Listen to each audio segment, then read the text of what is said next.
Сол неге жетем деп жұмыс жасадым. Осы 10 күннің ішінде мен өзіме 3 адам тіркедім. 2 адам дайын. Завтра 20% орындарын беру мақсатында.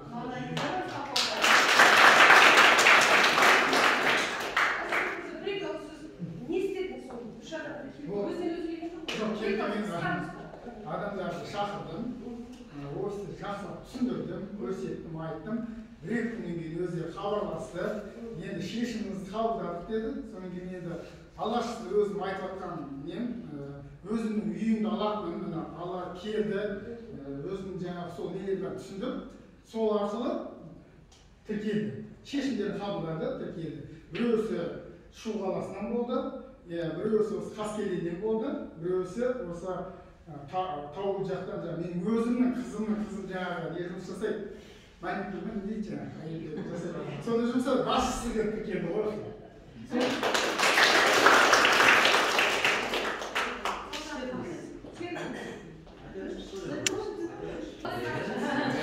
Меня зовут Даниэль, мой спонсор Сема Пьябаева. Вот за вот эти 10 дней, да, Start and Go, многое я слышал, да, но как бы не мог сфокусироваться на определенной цели. Сейчас вот, допустим, все сквозь, все отказы, возражения, это наоборот, как бы мотивирует, да, мотивирует меня, допустим, где я слаб, допустим, если пусть это будет холодный контакт, значит, мне нужно сфокусироваться на цели, чтобы это мне давалось легко. И, допустим, как 6 бриллиантов, да, я вчера притчу отправлял. У меня сейчас, вот, допустим, фокус именно не на зарабатывании там огромных денег или еще чего-то. У меня фокус помочь людям донести вот эту нашу миссию компании.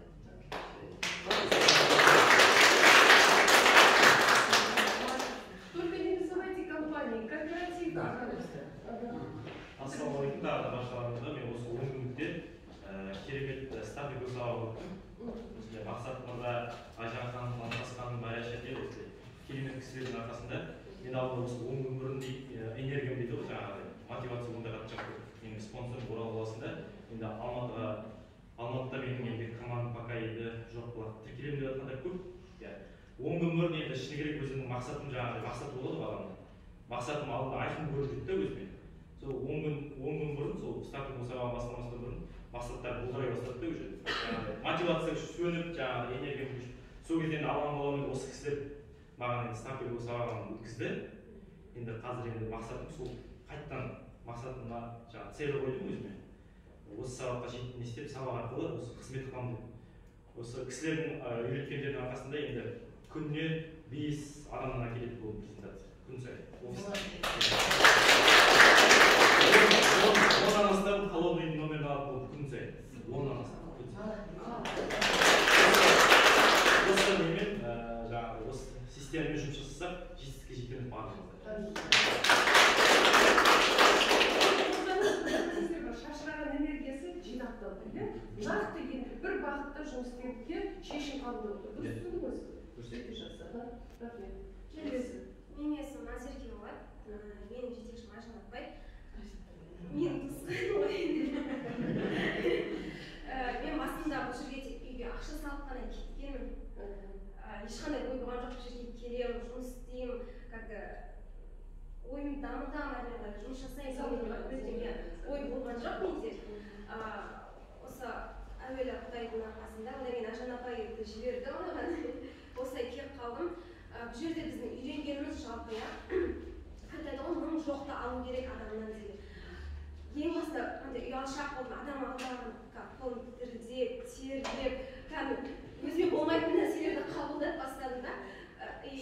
Қалай жоқ деген заттарды көп алып, уже жым кетіп бастым. Шала жоқ деп айтады, қайттан бақтам. Жүрмішші, мыняққа кіріңізші деп, кәдімгідей оларды сүйреп бастап, жаңа ұялшақтығымды жеңіп бастадым, көп ұяла бермейді адам негізінде. Бірақ сондай таныс емес адамның алдына барып сөйлеуді, тіл байлығымызды жеткізу деп айтады ғой. Тіл байлығымызды жеткізіп, сондай оның үстіне таңертең тұрып, ең бірінші таңертең келген кезде болды осы сабақтан кейін не істеймін, қатысам, келесі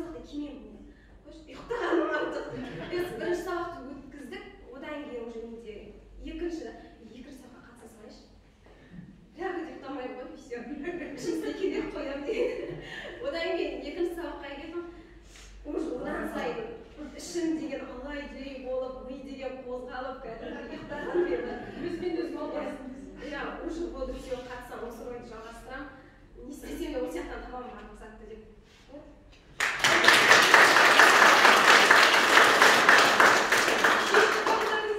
Шешім қабылдадыңыз ба сондай? Иә.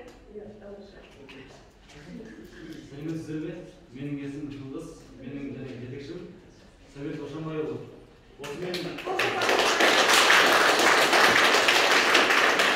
оның ішінде үйренген нәрсем және біріншіден Майраш әпкеміз айтпақшы өзіміздің өткенде осы және бірінші көшеге шығып өз-өзімізді сындыру бірінші және мақсатымыз. Өз-өзімізді сындырып барайымызды. Біріншіден жәнегі көшеге шыққан кезде адам айтады бірінші өзіміз сатыппыз.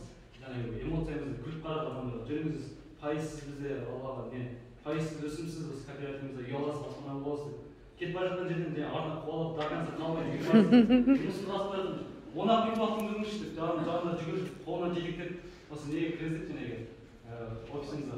Бір жерде бұл жерде біздің мақсатымыз жәнегі өзімізді сындыру бірінші тілімізді қайрау және әсем әпкелеріміз айтпақшы өзіміздің жәнегі каждый адамнан сабақ аламыз. Мысалы бүгін мына кісі айтқан кезде бұл кісі айтқан кезде дұрыс айтпадым бір нәрсені екінші кісі айтқан кезде ол нәрсені қайталамаймын деген сияқты солай өзімізді қайрамыз және үйренеміз көп.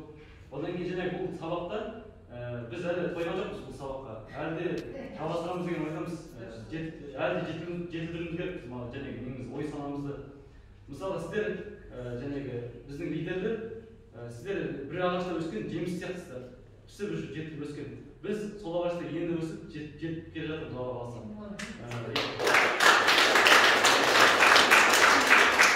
Жаяудың жалғыздың үні шықпайды, жаяудың шаңы шықпайды дейді ғой. Енді осы жерде жәнегі біздің мақсатымыз Алла қаласа өзіміздің командамызды құрып санына емес сапасына бұйырса Алла қаласа. Жәнегі өзіміздің артымыздан демеу беретін, бірімізге қолдау көрсететін команданы құрсақ деген ойдамыз Алла қаласа. Осы күнге дейін біз және сабақты өткенге дейін жетімсіреп жүрген керек. Жәнегі өзіміздің неміз таба алмай және спонсор бізге кім көмектеседі деп жүрдік та былай. Ешкімге бірақ бата алмаймыз өзіміз. Көмектесіңіздерші деп айта алмаймыз да. Бірақ және Алла Тағала өзі айтады ғой. Адамның өзі қандай сондай ортаға тартылады адам. Осы айжан тәтелерімізге, әпкелерімізге және арай қаламқас әпкелерімізге Аллаға шүкір, рахмет, мыңдап рахмет сіздерге. Мақсат Алланың отанға тегін рахмет.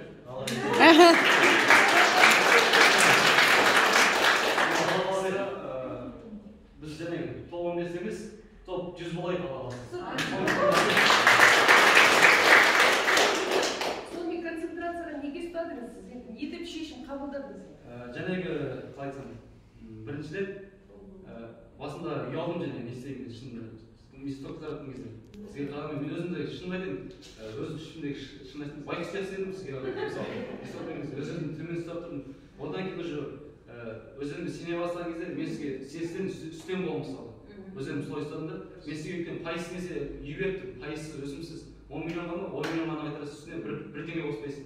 Сондықтан да және мен өз-өзіме сенімділікті Алла қаласа көтердім деп ойлаймын иншалла.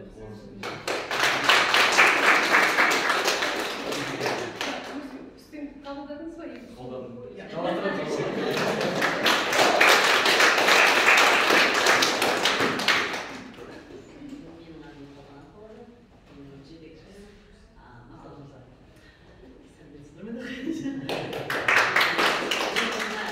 Соңғы 10 күнде жетекші өзгердім деп айтсам болады, өйткені 100% өзгердім.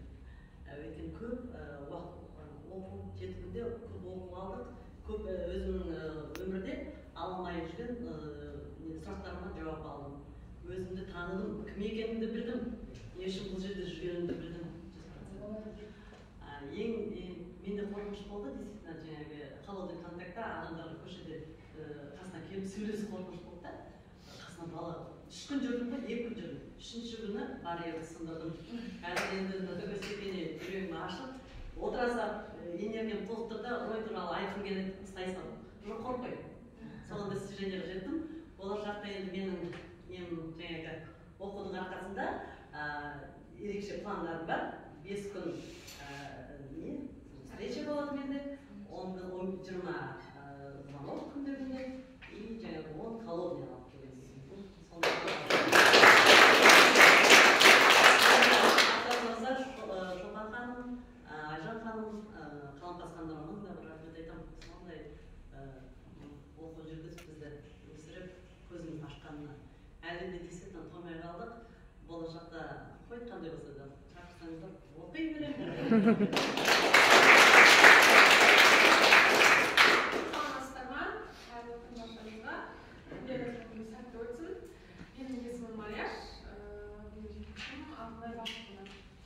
Концентрация бұл жерде енді ең бірінші бізде жаңағы программация отыр, осында беретін жаңағы сондай не болды. Енді басында мен оған мән берген жоқпын, что осыған қатысамын, осындай бір нұсқаламын деген ондай ой болған жоқ, бірақ осындай дәуреннен нұсқалардан кейін қазір шынымен де менің орным көрініп тұр екен. Сонымен 30 адам, 100 адамнан енді ол кеше бітті ғой. Енді Қазақстан бойынша қазір 26 бізде салымшы болса, оның 500-і, примерно 500 активный болса, Қазақстан бойынша 500 салымшы, активный салымшының ішінде мен 8-ші орында тұрмын қазір. Енді бұл жерде цифрда емес, цифрда емес 8-ші орында болған 7 адам менде вип-партнер болып тіркелген, бірақ оның 2-еуі кірмей қалды, общий менде 9 адам тіркелді. Мысалға осы последний 14 күн ішінде 9 адам, оның 2-еуі льготныймен тіркелді. Льготный есептемеген 7 адам менде. И оның өзіме үлкен мотивация бар. Мысалы 500 активный тәжіктің ішінде мен Қазақстан бойынша 8-ші орында тұрмын. Бұл жерде менің тіркелген адамдардың цифры маңызды емес, мен нешінші орында тұрғаны маңызды болып тұр да мен үшін.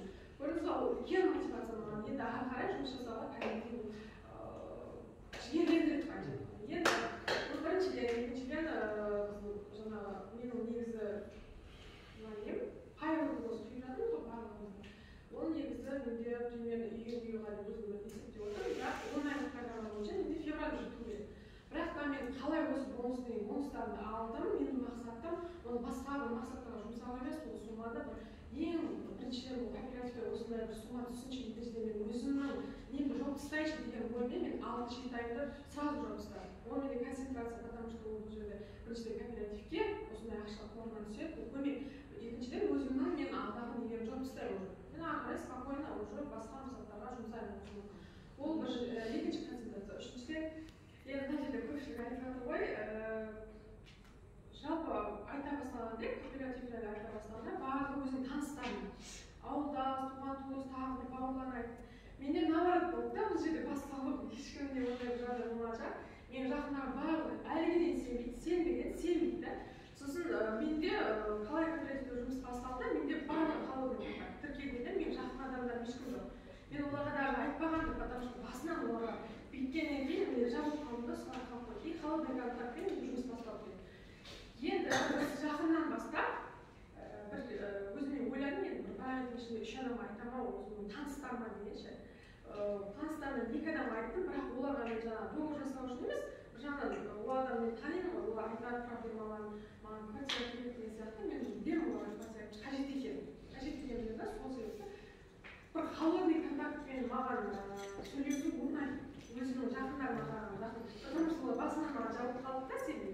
Енді жақыннан бастап өзімнің таныстарыма соған айтып бастадым. Оның өзі маған үлкен өзгеріс, өзін дамытып жатыр. Бұл үшіншіден. Жалпы енді осы кез келген бір жаңағы несі болмады.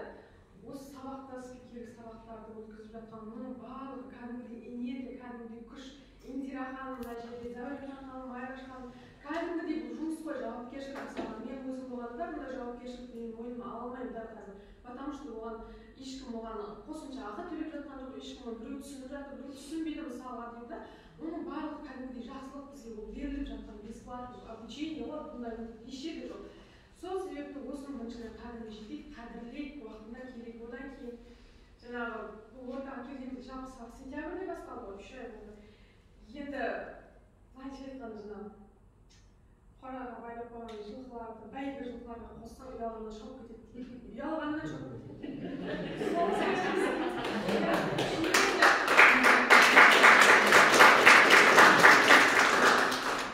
Шынымен де біз үйде отырып, басында осылай жұмысқа шыққан, мысалы мен өзім 6 жыл үйде отырдым ғой, 6 жыл үйде отырып, мамаға айтамын да, осы 6 жыл, мамаға айтамын, мама мен 6 жыл үйде отырдым, ештеңе істеген жоқпын, мен өзім үшін мама ештеңе істеген жоқ дейсің.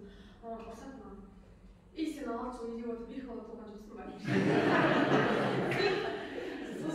Жоқ, енді дұрыс қой, адамдар деген тырнақ қазақ болып жүр, сен неге 2 арыстандай ұлың бар, неге сен 6 жылда сен ештеңе істемедіңіз? Сен сен үлкен кәдімгідей шарбақтар деген иә енді осы нелерден өттік енді өзімді дамытқым келеді ары қарай өзімнің жақындарыма осындай мүмкіндік көрсету керек одан кейін жалпы жаңағыдай ұялғанды шауып жүрміз әлі потому что мына ортаға қосылғаннан кейін или бар боласың или жоқ боласың мен бүгін келемін ертең келе алмаймын ертең мынандай мысалға мен мұндай сылтау айтуға қазір ұяламын потому что осы ортада жүрмін мен значит осы ортада боламын немесе шығып кетемін жалпы сол бар или жоқ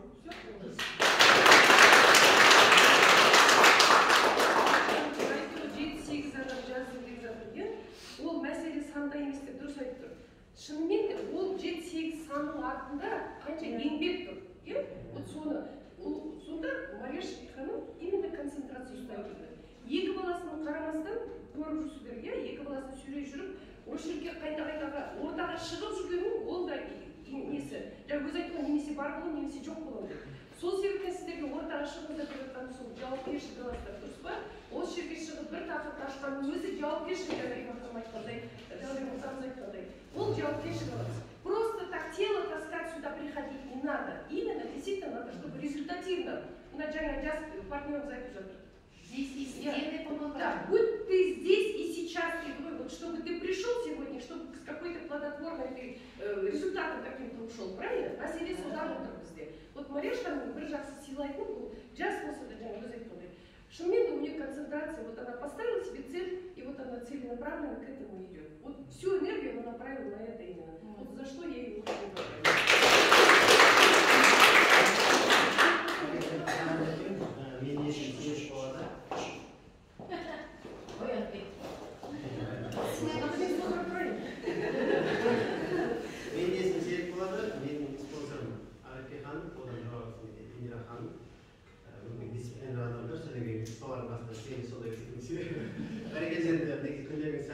мен мына 10 күн ішінде мен основном денсаулығыма көңіл бөліп жатырмын содан кейін қолымдағы бар инструменттерді мен осы уақытқа дейін бар бола тұра оларды көп қолданбайтынмын да спокойно жүре беремін сол тұрғыда мен қазір мысалы өзімнің жаңағы бізге керекті инструменттер чат-боты бар сайт бар тағы да соларды қолданбай жүрген болатын еді ана бар нәрсенің қадірі болмайды деген ғой жүре бересің ғой ертең әзір соны қолға алып жатырмын и содан кейін денсаулығыма көңіл бөліп жатырмын мақсатымыз өздеріміз бастағанбыз барғанда мен салмағым 76 болған қазір 71-ге түстім и жаңағы мышцы жинау керек болады әзір 3 килограмм мышцы жинап жатқан жайым бар содан кейін бастапқы барған жасым биологический жасым 34-те әзір 26-ға түстім бүгін тағы да жайып көрсетті сол денсаулығымды кішкене түзеп алайын деген ниетпен кішкене оған да көңіл бөліп жатырмын өйткені өзім байқап келатырмын денсаулығым кішкене кетіп бара жатқандығын сол 10 күннің ішінде қазір сондай өзімді сол жағына результат қойып жатырмын и жаңағы қолда инструменттерімді уже іске асырып бастадым